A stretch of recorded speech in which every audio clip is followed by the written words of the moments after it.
కొన్ని దేశాలు 15 సంవత్సరాల వయసు వరకు పిల్లలకు మొబైల్ ఫోన్ ఇవ్వద్దు అని చట్టాలు చేస్తా ఉన్నాయి, అప్ టు 15 ఇయర్స్. మన పరిస్థితి ఎట్లయిపోయిందంటే అప్పుడే పుట్టిన పాపకు కూడా ఆ ఉగ్గన్నమా ఏమంటాం కదా, మొదలు పెట్టే ముద్దలు పెడతాం కదా 8 నెలలకు 7 నెలల పిల్లలకు, వాళ్ళకు అన్నం పెట్టాలంటే కూడా మొబైల్ చేతికిచ్చి నోట్లో అన్నం పెట్టే పరిస్థితి వచ్చింది.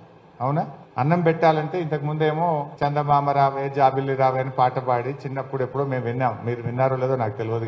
కానీ ఇప్పుడు ఏమైపోయిందంటే మొబైల్ చేతిలో పెట్టాలి, బుక్క నోట్లో గుక్కాలి, ఆ పరిస్థితి వచ్చేసి. అంటే మైండ్ డెవలప్ అవుతలేదు పిల్లలది. నిజానికి పుట్టిన మొదటి 15 నెలల్లో పిల్లలు వాళ్ళు ఆలోచించగలిగితే వాళ్ళ మైండ్ బాగా డెవలప్ అవుతుంది. నిజానికి పిల్లలకు సంగీతము, మ్యూజిక్, కడుపులో తల్లి ఉన్నప్పుడు కూడా తల్లులు సంగీతం వింటుంటారు, లేదా తల్లులు గట్టిగా చదువుతూ ఉంటారు. సో దట్ ఆ బేబీ కూడా అలా అలవాటు చేసుకుంటుంది, వాళ్ళ మైండ్ డెవలప్ అవుతుంది అని ఆలోచించే రోజులు పాత రోజులు. కానీ ఇప్పుడు ఏమైపోయింది, మొబైల్ ఇచ్చేసేయి, నోట్లో బుక్క పెట్టేసి, అంటే వాడు ఏడవద్దు అల్లరి చేయొద్దంటే ఫోన్ పడేసి తల్లి తన పని తను చేసుకుంటుంది.